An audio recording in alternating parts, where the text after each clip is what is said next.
Hey everyone, I'm Jessica, and welcome back to the Advocacy Table, where I help parents understand and navigate the entire IEP process so they can confidently secure the right support for their child at every stage. Today, I want to break down a big state audit that came out about Florida's education funding.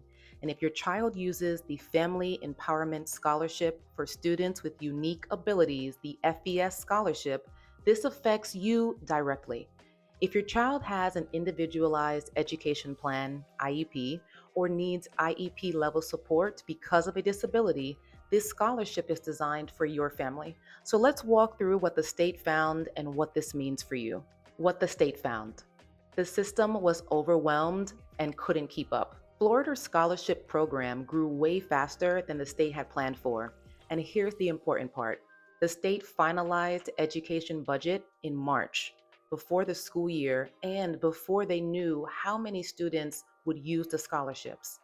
But new applications for FES-UA and other scholarships stayed open until November 15th. So students were still being added months into the school year after the money was already allocated for.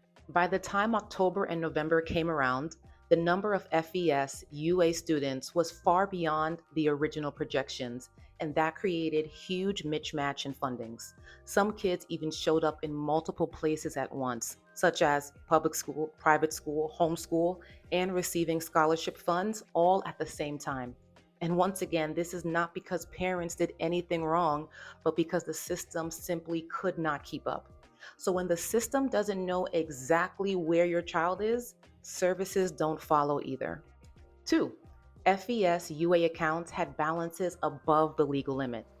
The law says that FES UA accounts can roll up to $50,000, but the audit found hundreds of accounts above that number. This happens because the system wasn't monitoring balances, families weren't given guidance on spending, and payments and reimbursements were delayed. Also, providers weren't always available. So money piled up not because parents didn't need the services, but because the system lacked oversight and support. And this is not a parent problem, this is once again a system problem. Three, the state emailed families to fix issues, but most parents never saw the message. To clean up enrollment mistakes, the state sent out surveys asking parents to confirm whether their child was enrolled in public school. Most parents didn't respond, and honestly, many didn't even know that that email was important. And because of that, scholarship payments got delayed, some accounts were flagged, districts showed incorrect enrollment, schools told families, "We can't find your child," and IEP evaluations were delayed or paused. These survey emails were supposed to help, but they created more confusion.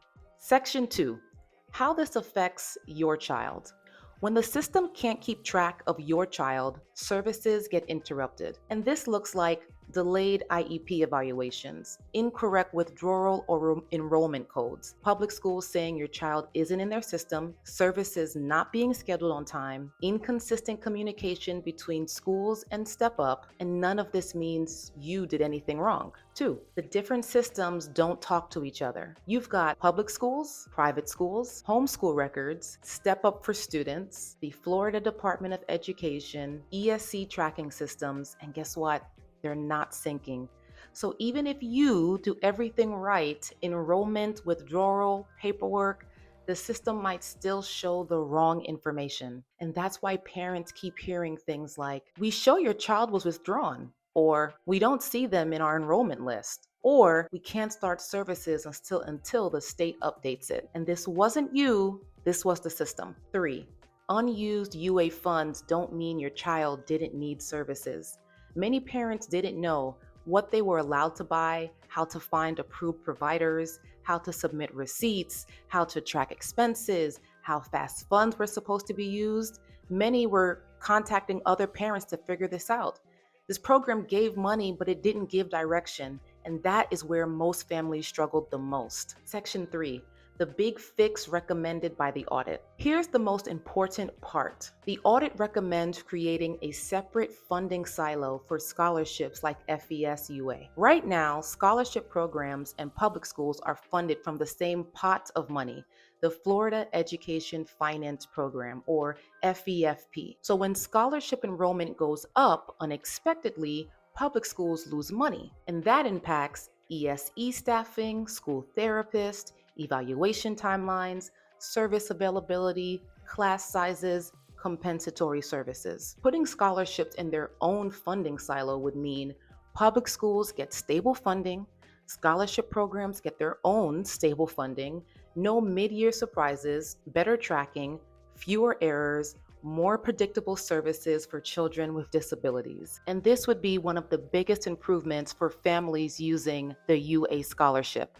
Section 4, what you should do now. Here are the steps I want every UA parent to take. Double check enrollment anytime you switch schools or providers. Get confirmation in writing, and screenshots count. Open and respond to any messages from your scholarship organization. Even if it seems small, just go ahead and open it. Keep everything: enrollment letters, withdrawal forms, receipts, therapy notes, emails. Everything goes in one place. Be intentional with your UA spending. If you're unsure whether something is allowed, ask before you buy. Keep a UA folder, either digital or paper, with all of your documentation.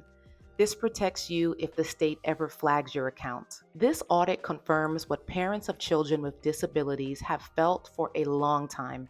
The system was not built for our families in mind, and yet parents are expected to navigate it perfectly. That's why I created the Advocacy Table, to help parents understand and navigate the entire IEP process so they can confidently secure the right support for their child at every stage. If you're feeling overwhelmed or stuck with the FES-UA, IEP timelines, or school transitions, you can visit our website and schedule a call. We'll talk through your child's situation and map out your next step. More videos and resources are coming soon.